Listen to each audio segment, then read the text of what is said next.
Hi Get Growers, today we are sowing the spinach. So we're going to put it in the same sort of bed that you've had your carrots in and your radishes in. So that's a fine tilth. We've raked that over nicely so you get a fine tilth. We've removed sticks, stones, any big obstacles out of the way. And it rained really hard last night, so the ground is nice and moist, which means I don't have to water. If it didn't rain where you are, when you're sowing, then give the ground a good water before you start. So, the seeds need to be about 30 centimetres, 1 foot away from whatever you've got next to it, and 30 centimetres away from another row of spinach if you do that. 30 centimetres, by chance, is the length of most trowels. So there we go. We've got some radish in here, which we sowed last week. So we're 30 centimetres away from that, and we want to make a nice straight drill or furrow. You can use a trowel, you can use your hand, whatever you want. Look, there we go, big stone in there, get rid of that. Roughly 2.5 centimetres deep.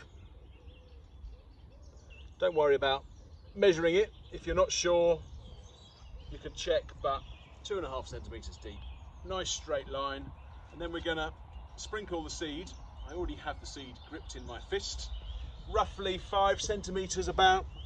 And we're gonna pop them in like we're sprinkling salt and pepper. Sparingly, not too close together. A couple jumped out there, so we'll just pop that one back in. Space them out a bit.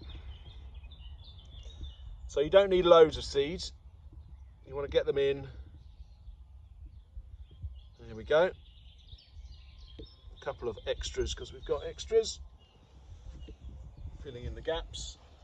And then carefully pop the excess, carefully, back in the envelope. Fold it up before we think about doing anything else. We don't want to spill those. A, you'll waste it, and B, they'll pop up where you don't want them. Put them to the side.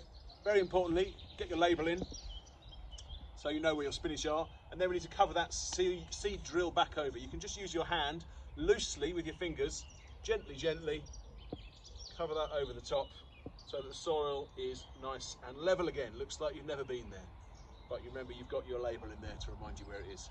Now you need to keep that nice and wet for a few days until they germinate, and then continue watering. Don't need loads of water, but they don't want to dry out completely.